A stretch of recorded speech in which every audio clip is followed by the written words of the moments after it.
So I am very excited and very grateful to have my guest in studio today who flew in from Arizona, the one and only Dr. David Greene. He's here to tell us all about stem cells and their near mystical powers, perhaps the fountain of youth for some of us. I may want to inquire more about it.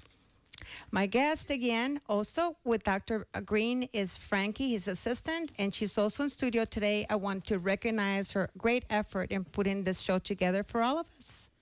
Dr. Greene is the founder and CEO of R3 Stem Cell. He's also a longtime veteran in healthcare on both the clinical and business side. And he's sitting right beside me, and he's going to tell you all about R3s. Dr. Greene is a fellowship-trained orthopedic spine doctor, and although he's not here in Santa Cruz to operate today, he is here to tell us all about regenerative R3 cell treatment. He's owned a pain management practice and worked with more than 100 practices over the years. He will explain and answer all your questions. Dr. Greene founded R3 Stem Cell 5 years ago, and he did this because he wants to treat his patients with state-of-the-art regenerative therapies, R3s. Providers have treated thousands of patients effectively and safely for arthritis, neuropathy, tendonitis, and other systemic and neurological conditions, including dementia, which we'll discuss later. Dr. Greene is here today to share with us about how regenerative medicine, such as PRP therapy, he'll explain what that is in a little bit, and stem cell therapy are changing the paradigm of medicine from a Band-Aid treatment to actually repairing and regenerating tissue damage and repair. Welcome, Dr. Greene. I want to thank you so very much for being in studio with us today. And I also like to add that those of you that missed the show today, we're going to have another wonderful repeat run on December the 30th. We'll tell you more about it later. And also, we are making history today at KSCO because this is the first time we are here in studio discussing stem cell treatment. Welcome. So, Dr. Greene, let us know what the R3 stand for. Well, first of all, Jackie, thank you very much for having me here. It's an honor to be on your show. I know you've been doing this a very long time. R3, as you mentioned, we created 5 years ago, and it stands for three things: repair, regenerate, and restore. Effectively, the treatments that have been offered over the last few decades for treatment for conditions such as degenerative wear and tear arthritis, tendonitis, sports injuries, overuse conditions like golfers or tennis elbow, they've really all been structured to help with pain relief or, suppressing symptoms of COPD or kidney failure, but nothing's really been able effectively to treat the condition itself, right? So what you end up with is the proverbial Band-Aid, which is, not really what we as, the American medical system should be trying to do. So we have this large gap between conventional treatments and then jumping over the cliff, so to speak, to surgery. So what we have now, and it's now mainstream, are treatments that can actually help treat the condition and modify it and help it dramatically. Beautiful. So I pictured you on the operating table, operating someone's spine, a patient, and you're thinking, maybe if I add some stem cells to the spinal cord, perhaps it's going to be regenerative in a different way. I'm kind of adding my personal note as to how did you become from a wonderful surgeon that you are onto R3? What made you change professions? Well, I actually left practice 10 years ago, so I haven't operated on anybody in that amount of time. You're a little bit rusty. But, right now we have about 28 centers of excellence around the country through R3, and recently we surpassed our 10,000th patient procedure that we've been able to help, with regenerative medicine. So with the providers that we have, and they're all centers of excellence, these are people who are very highly skilled, we've been able to treat way more people than I could have when I was in my individual practice. Beautiful. And the wonderful thing about you being in Santa Cruz County today is that you are reaching out the community for those colleagues who want to practice R3. I understand you put out webinars as well. Yes, we do. We do a lot of webinars. They're also on demand on our website, but we also do them regularly. Actually, we do them both for prospective, patients and also for providers who want to learn more about how we can help them, with their regenerative treatments, learning Beautiful. how to do them. So we'll come back to that. So tell me, you have a patient like myself that has tendinitis. How do I come for treatment, and how do I get better? So, as I mentioned, we have centers around the country, and a lot of times people will travel in to see the doctors at one of our centers. But when you look at something like tendinitis, the scientific problem with tendinitis or a tendon injury is that when you injure a tendon, it usually doesn't heal back to 100% if you let, the conventional methods just natively try to heal it. That's one of the issues in athletes and things like that. So at the, bone heals back to 100%, but tendons usually don't. Ligaments usually don't either.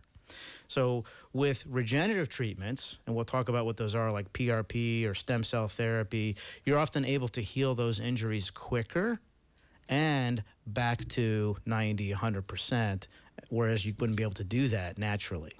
And is it injectable, or what type of form? Sure. So when you're talking about the musculoskeletal conditions, bone, joint, tendon, ligament, yes, those are injected treatments, and they're injected into the area of the problem, whether it's, a knee arthritis or an elbow tendon or, whatever the area under consideration is. And then we add physical therapy after your treatment? Or? Yeah. So, there's not really a black and white post-procedure protocol, but what most of our providers will do is you need to activate the material that's injected, because if you just inject a stem cell material into the knee, it typically works, but you want it to work really, really, really well. So what our providers will do is they'll do something to activate that, and movement is key. So whether that's a knee brace to help limit, lateral and medial movement, but encourage flexion extension. It might be laser therapy, light therapy, walking, formal physical therapy, something like that to help the stem cells get activated and all the growth factors as well to make you heal up better. So I'd love for you to educate me on stem cells. So would this be drawing the stem cells from the person who is the patient that's going to be injected on? Their own stem cells, or? Well, the term regenerative medicine, which is becoming more and more commonplace, refers to about 5 different treatment options. Stem cell therapies is one of them, and we can talk about that in a second, but there's also PRP, which is known as platelet-rich plasma therapy, and basically that's just a simple blood draw. Is that from oneself, or? Well, it's just from yourself, from your arm, just like you would get at the lab. And then centrifuge, and you collect the plasma. Yeah, so it's either 30 or 60 cc's, which is, a pretty decent amount. It goes into a kit, and that kit gets spun around really, really fast for about 12 minutes or so in a machine that you mentioned called a centrifuge. And then it comes out, and the material separates into 3 layers. The top and the bottom layer are discarded, and the middle layer has heavy concentration of platelets, which is why it's called platelet-rich plasma. It's also got about a dozen growth factors, and then it's also got a significant amount of white blood cells. And that's the little bit. If you start with 30 cc's, you'll end up with about 3. So it's about 10% of the total. And that's what gets injected, into your knee, elbow, whatnot. It doesn't actually have any stem cells in it, but it calls in. It's like a construction foreman. It says, hey, you need to show up for work and you need to do this job. So it's very good at doing that. So how is the specimen obtained and kept intact before it's injected onto the recipient? Well, when it comes to PRP, it's simply the blood draw, spun, and then it's immediately injected. Oh, it's right there and Right then and there, yeah. Oh, my The whole thing goodness. takes like half an hour. And does this happen in the office Oh, yeah, definitely in the office. Exactly. Amazing. Yeah, these little machines, the centrifuge sits on a bench or a table. They're pretty small. So that would be applicable to musculoskeletal, like tendinitis and... Sure. Degenerative arthritis, sports injuries, rotator cuff bursitis, tendinitis, all of those. It could be for a fracture to help that heal. A lot of, for instance, shoulder surgeons, when you do those rotator cuff repairs and you take the tendon and you tack it back down, about 50% of those will end up failing because they don't heal, fuse back. So with PRP, you can do that intraoperatively as well. They'll put that around the area of repair, and that increases the success rate to like over 90%. And then it's followed up with an X-ray to see what repair tissue is being Yeah, or an MRI. An MRI. Sure. Okay. So I know that when we get injections, sometimes it stings, right? So I'm curious to what is the sensation like against your skin when you're being injected your own cells? So it's interesting you Isn't that asked amazing? that, because one of the most common questions that we get, at the seminars and whatnot with our providers is, when are we going to start getting pain relief? And when it comes to PRP, for example, usually it's increased pain for the first couple of days. And what does PRP, pardon me, stand for? Platelet-rich Thank plasma you. therapy. I'll be asking you that. I know that you mentioned that earlier in the show. Sure, because of the white blood cells, and white blood cells create inflammation, which is the first phase of healing. It actually can create increased pain for a couple days. So I have several providers who say, yeah, I don't take those phone calls for the first couple of days. And then, but you had asked about where the material comes from with stem cell therapy, and there's 3 common mainstream treatments now for that. 2 of them come from the patient, him or herself, and that's either from one's bone marrow or the adipose, which is a fancy word for fat. And then the third one is the most common that we get asked about, and our providers do, is amniotic fluid-derived stem cell treatments. Beautiful. So let's go to the bone marrow. Is the person put under? It varies. Some people just use local anesthesia. They just numb up the my. skin and numb up the tissue down to the the pelvic area. And that's also done, pardon me, in the office? It can be, yes. Wow. Yeah. It's a pretty sensitive area, though. You ever roll your fingers over your... Oh, yes. Yeah. That's where we carry our babies, on the pelvic cradle. Yeah. So, if it was being done to me, I'd kind of want a little sedation. But yeah, some people do it just in the office. And then the adipose tissue, what part of the body is that retracted from? From the buttock. So it's a mini liposuction, and the fat comes out of the buttock, and then it gets processed in a kit, sort of like PRP. It gets spun around, and then it immediately gets injected into the problem area. Same thing with adipose and bone marrow. They immediately get spun and injected. So thank you for educating me. Why would be the buttock side versus the abdomen? I would think we have more fat there, and I don't know the answer to. That's why I'm asking. So you don't do we need have more tissue? It's not a more it's not cushy in the back, or it's not a function of quantity. It's just you don't need very much. okay. It's not it's a mini liposuction, right? I mean, you could do it from the belly too. It doesn't really matter. Okay. It's just most people just do it from the buttock. And how many cc's are we talking about? Probably 30. Yeah, I mean, the bottom line with adipose is that it has more stem cells than any of the other treatments combined. It's a really large amount of stem cells, but unfortunately 80% plus of those cells die within about 2 days Oh my. of being processed and injected. So where are we injecting the adipose cells? Well, it's both. It's either focal, like an injection, or it's IV. So, it can be into the knee, the ankle, the elbow, the spine, like the disc or whatnot. But then they're also being used IV for any number of conditions: COPD, kidney failure. It's a long list. Neurology stuff. And what is the frequency of those treatments and having to draw the adipose tissue have it be injectable? It's usually a one-time treatment, but Oh. if a person has like a systemic condition, say kidney failure, they may need a treatment every 3 to 6 months, depending on the severity. There's no black and white rule when it comes to the frequency of the treatments. For instance, if you do one of the amniotic fluid-derived treatments for mild to moderate knee arthritis, it's usually very effective for upwards of 12, 18, 24 months. You may not need another treatment for quite a while.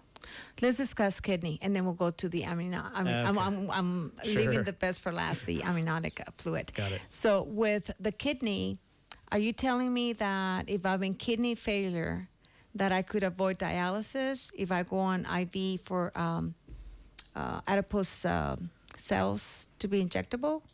Well, we only have a couple providers out of the 20-some who do the adipose-derived treatments. So it's a very specialty field. Yeah, it's just not something that a lot of the pain doctors or the orthopedic guys are very comfortable with. So, but the outcomes that we've been seeing are that if you have stage 3 or less kidney failure, stage 4 is when your GFR goes pretty low, and then stage 5 is end stage. Like you're facing the dialysis machine at that point. Stage 3 or better, in all likelihood, you will be able to avoid dialysis with the stem cell therapies and the associated nutritional treatments as well. And if I wanted to get one of those treatments, where can I go to get one? So we have a lot of centers around the country, but we have 2 centers that are, we call, basically mega centers of excellence that do those types of treatments for kidney failure and COPD, and that's in Las Vegas, and there's one in Phoenix as well. So a lot of people travel in for those because it's a 2-day treatment, and our doctor's done hundreds of them. So it's very successful. And we want people, if they're going to undergo a treatment that's significant, we want to have the best possible outcome. And it is IV through the adipose tissue, right? No, for kidney, and it's IV with amniotic. Amniotic. Yes. Okay. So we'll talk about the amniotic next. We also have, thank you, Dr. Greene. We also have in studio today 2 wonderful women who have a great surprise for us at the end of the show, and it's Mary and Carol from Next Stage. They have a great message for the community, lots of joy at the end of the show, and lots of information in between. We are about to go on a break, and we come back with Dr. Greene to discuss more about stem cells. Are we on, Vernon? Yep. Beautiful.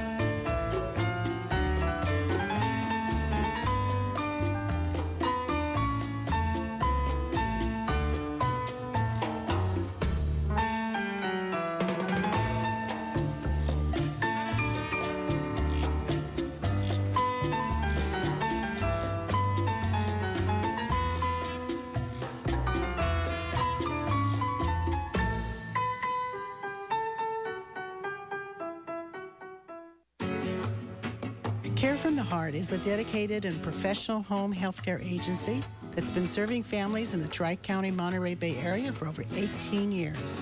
We help our clients and their families handle health challenges with determination, love, and humor. When you work with Care from the Heart, we provide assistance with the utmost respect. Your team will consist of nurses, case managers, and home care specialists who will listen, and you will design a flexible program to fit your specific needs, either short-term or long-term. You might need help with medication, personal hygiene, meal preparation, transportation, companionship, household chores, or pet care. We can even help you with the dreaded insurance paperwork. If the time has come when you must step into the role of caregiver for a family member, naturally you'll have questions and concerns. Care from the Heart offers classes that provide specific information and skills you'll need to become the positive and supportive influence your family member deserves. And we protect against caregiver burnout by offering periodic respite care for you. Whatever your individual situation, now or in the future, help is available. For a complimentary consultation, call us at 831-476-8316. We can come to you, or you are welcome to visit our office in Santa Cruz near Dominican Hospital. Our website is carefromtheheart.net.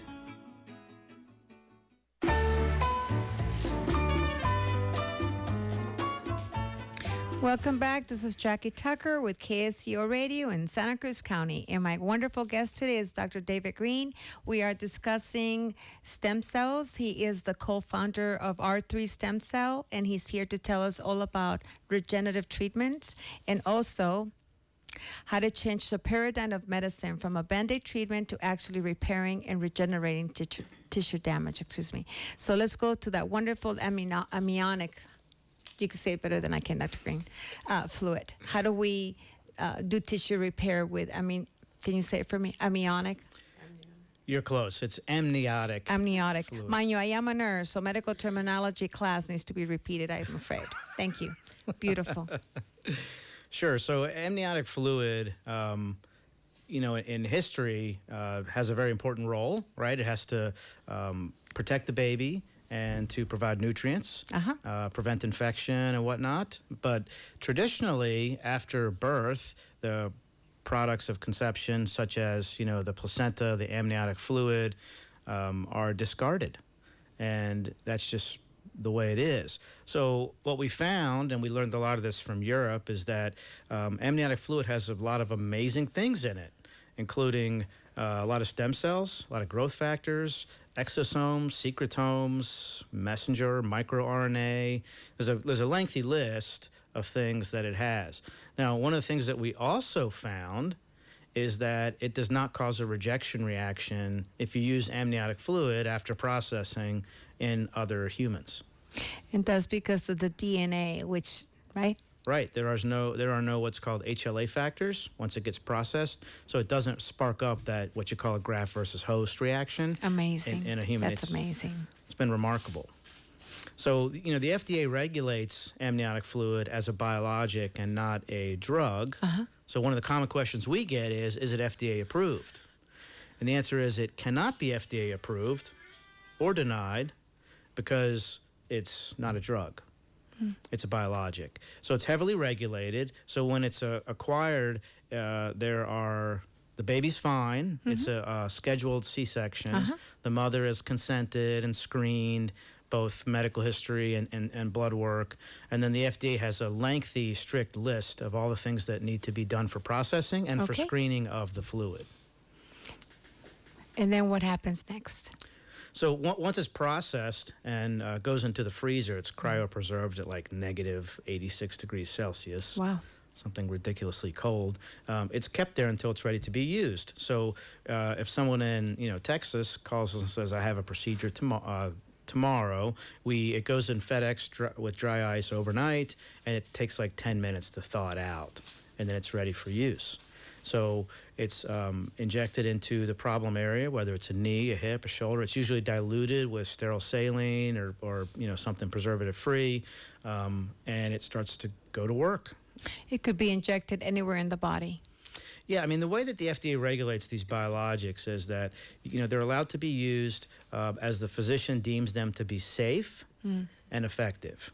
So, yes, that you can use them in any musculoskeletal area, and they're being used IV as well.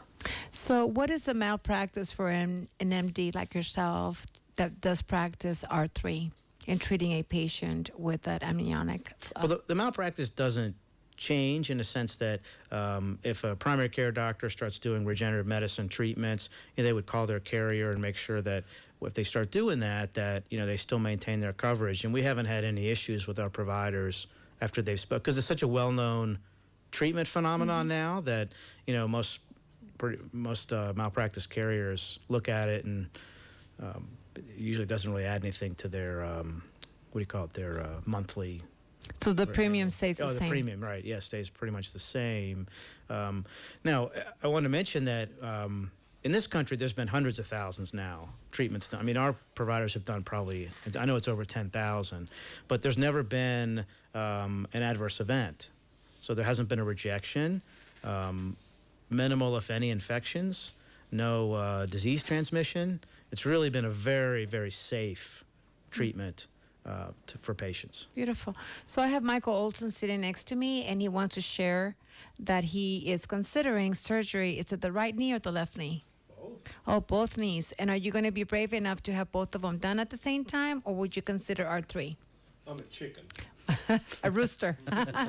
So I'm going to have Michael Olson on the line and ask you questions as to how can he be regenerative with those R3s.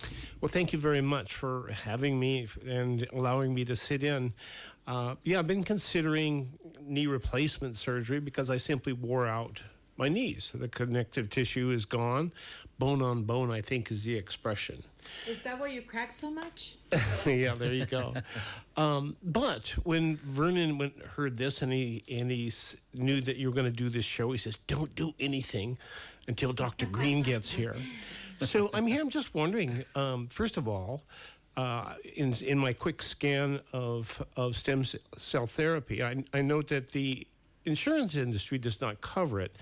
And I got to wondering why not? Because if this is really a good replacement it would seem to be a lot less expensive than knee replacement surgery.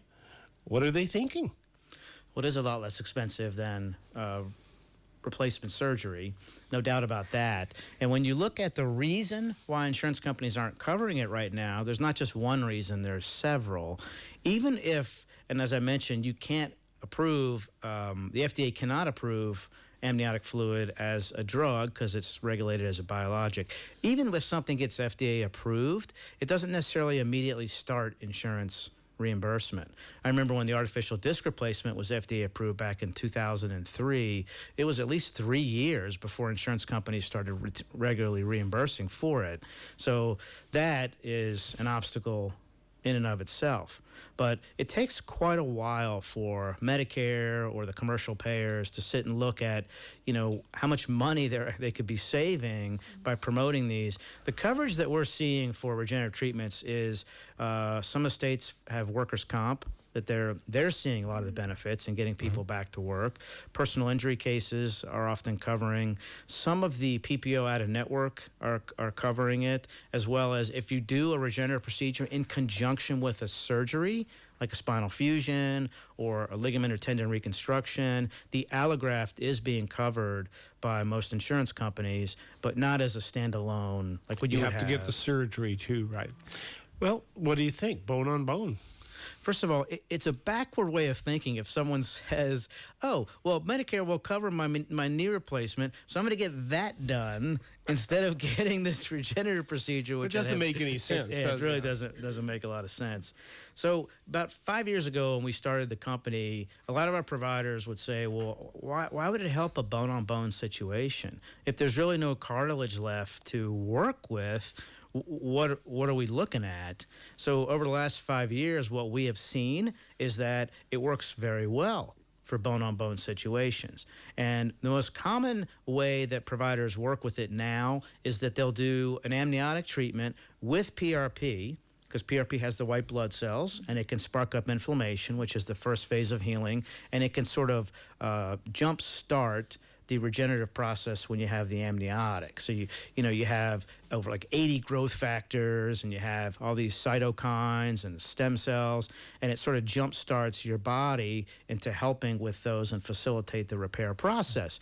Now, if you have bone on bone, it's not going to take a bone on bone situation and turn it back in time to what God gave you. He's ready to go roller skating. Yeah, exactly. So, but what we do see is that patients are often able to get back to the desired activities, and whatever your relativity is, it might be taking your kids or grandkids to the zoo, or playing golf, or something like that.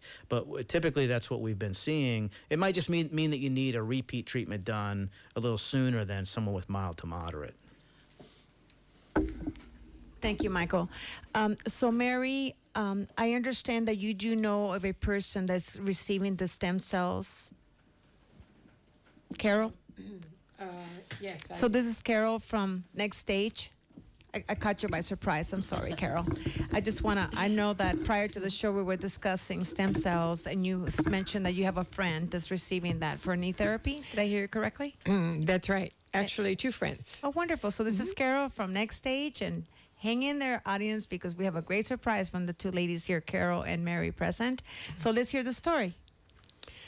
One had pain pretty much throughout her hands and her arms and her shoulders and her knees as well.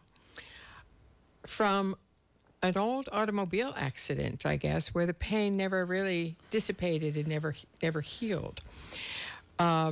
So pain management was out of control. That's right, yes. And so she decided that she would, after trying a lot of other kinds of treatments, decided that she would try stem cells. And that was, let me think, just about a year ago. And she's been very pleased with the results, although her results were not immediate.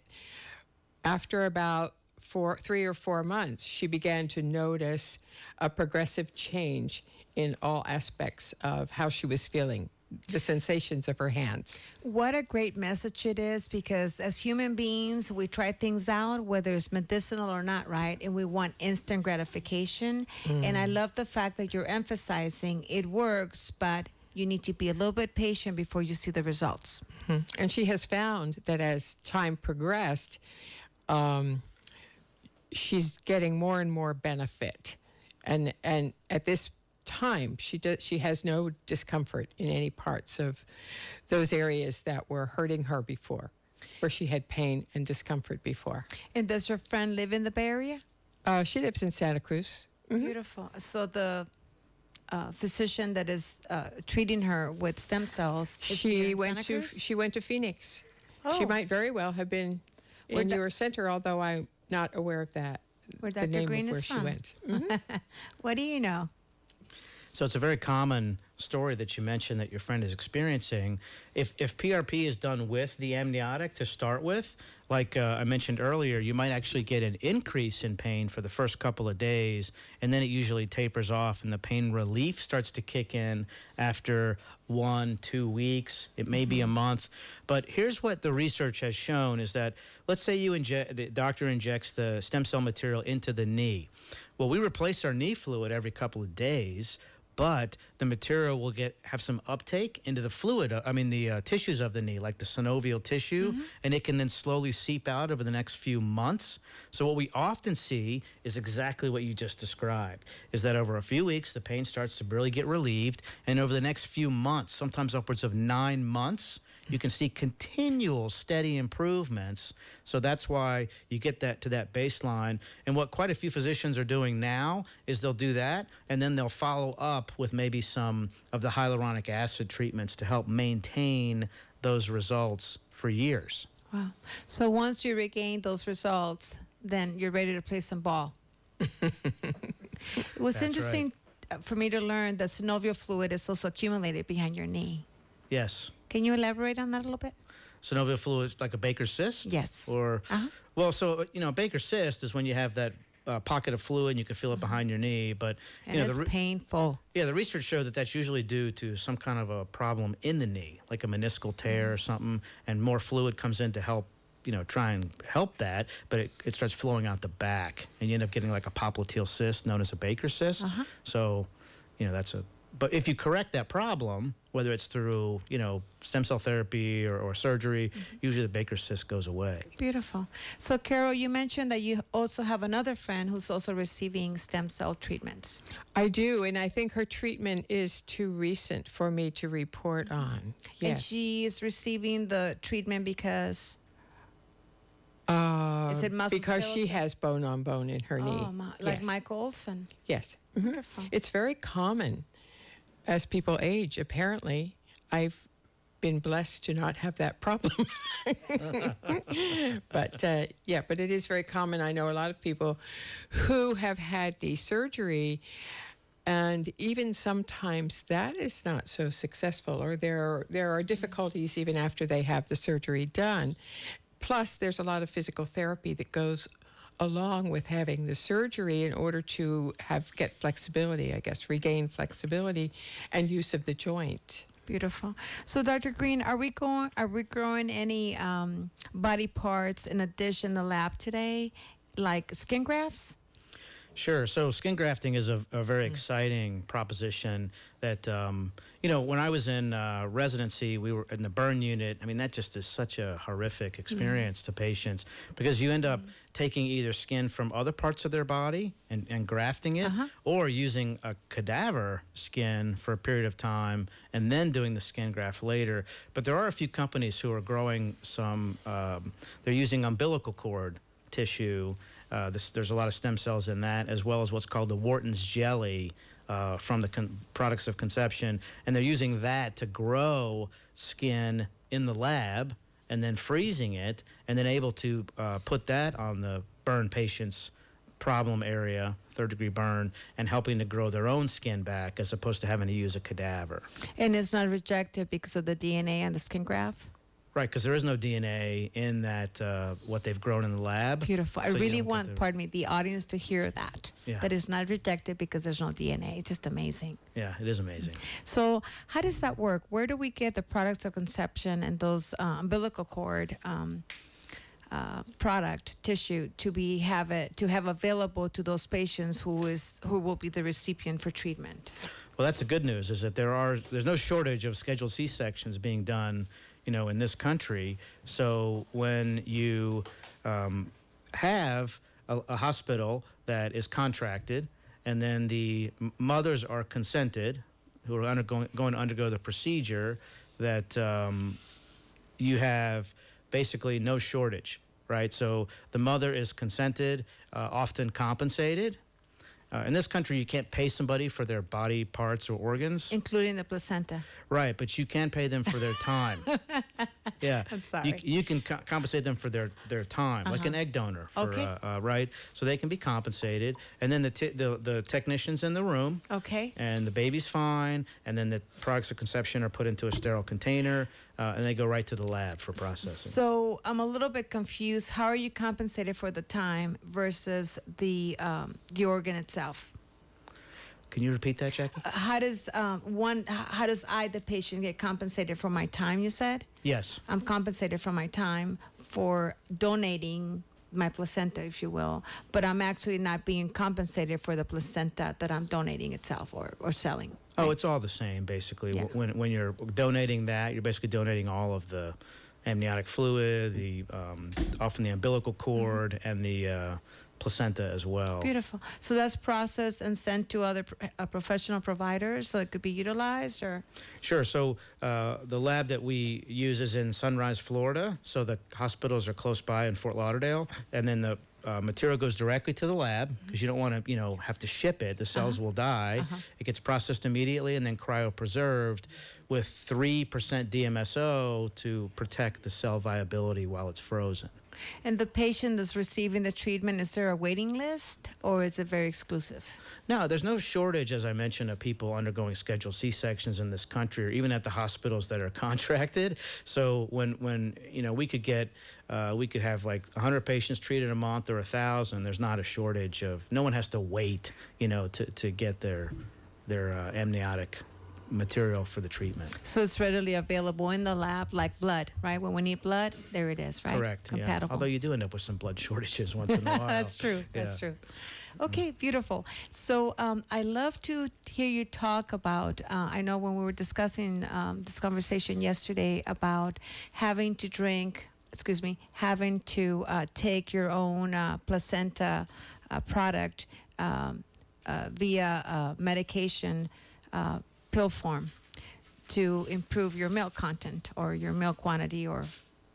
So can you elaborate a little bit on that, please? I just find that fascinating. You're talking about Yes. when you take the placenta, Yes. and then, so I know a little bit about that because my wife. Yay, Debbie, if you're listening, thank you for letting Dr. Greene coming to Santa Cruz today. It's wonderful. So I was really not aware of this, but we have 4 beautiful children, and after one of them, she had, I think, a naturopath take the placenta, and they freeze dry it or something like that and put it in capsule form. I get nauseous just thinking about that, but, it's very common now. It's productive. So women will basically take it in pill form, their own, and it'll help with milk production, and it will help with immune system, and it also helps to prevent postpartum depression. That definitely beats antidepressants, especially when you're nursing.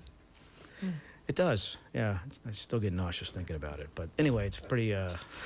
So then you take the pill, if you will, on a daily basis, or? Yep. Every day you take it just looks like a regular, any type of tablet you would take, and that's how it comes back to you after the naturopath takes it and processes it. And I take it for as long as you're nursing, or?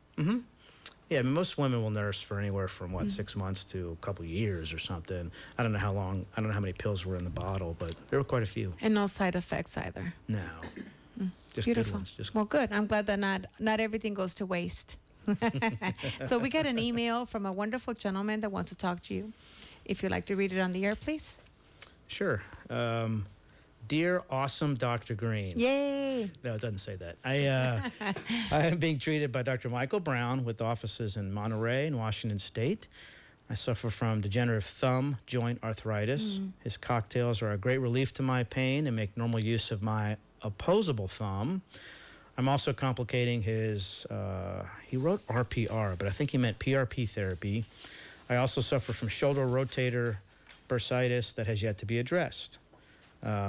And then he was asking if we're aware of his practice or do we do similar treatments. The answer to the first question is no, I'm not aware of Dr. Brown, but we will be calling him. Frankie will give him a call, this coming week. But as with regards to the treatments that he's using, if he's doing amniotic into the CMC joint, which is the name for the thumb joint, which is a very common joint to suffer arthritis from, yes, our providers do that routinely. They also usually include some PRP with it, and it works great.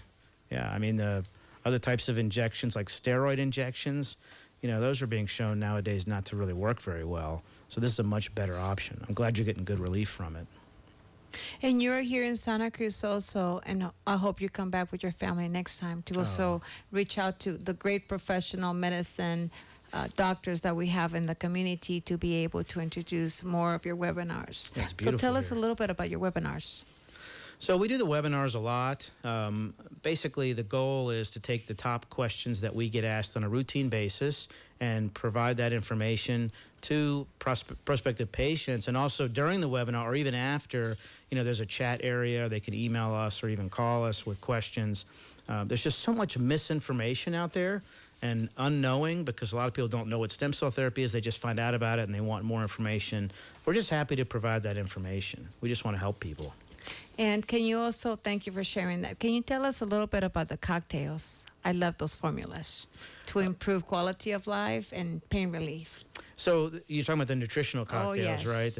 So one of the things that's very, very important is if you're going to get a systemic treatment for kidney failure or COPD or, so on and so forth, all the providers who do that will initially do an infusion of wellness, basically. If you can call it an anti-aging complex or whatnot, but it's basically a conglomeration of vitamins such as vitamin B12, vitamin C. Usually there's some glutathione in it, which is a really, really good antioxidant. And there's, it's just a lot of things. Some people call it a Myers cocktail. But when you infuse that, it really does help a lot with people's immune system, and it wakes up other organs, so that when you then do the regenerative treatment with the stem cell therapy, it works better. Thank you. And where do we go to get that IV therapy? So our providers a provider specifically in Las Vegas has done hundreds of them, and he has a very specific protocol that's been shown to work well for everything, as I mentioned, from kidney failure to COPD. We've had patients come in for Lyme disease, pancreatitis, neurologic issues such as post-stroke and dementia and ALS. He also usually adds a specific material that helps the stem cells to cross the blood-brain barrier in those Beautiful. situations. So on that note, can we discuss a little bit Lewy dementia, please? Sure, absolutely. Did you have a specific question, or you just want me to ramble? I love both. Okay. So let us know the improvement through IV therapy for Lewy dementia that has proven to be effective for some patients in Sure. terms of their mental status. So Lewy dementia is typically known as Alzheimer's, and one of the big problems is that before the 1990s, it was widely thought that we didn't have nerve regeneration in our brain, that there really were no stem cells in the brain. In the early 90s, we found out that that's not true, that there are native stem cells in our brains and that we do regenerate nerves. But the issue is when you have Lewy dementia, the theory is that that prevents that process from occurring, so that you're not only losing the nerves, but you're not regenerating them. So when you have a treatment that can help regenerate nerves with adding stem cells into the brain that crosses the blood-brain barrier and does that, then you can help somebody's dementia. You may not be able to stop it or completely heal that person, but a lot of times you do see good results, and we've seen that a lot of times anecdotally. There's not like a huge study to point to and say statistically yet, but we'll get there. Beautiful. So what is your vision? What do you foresee with R3 in the future for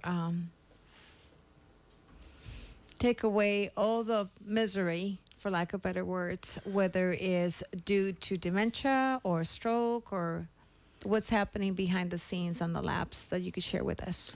Well, the analogy that I like to use is, a bunch of years ago, plastic surgery was 90% operative.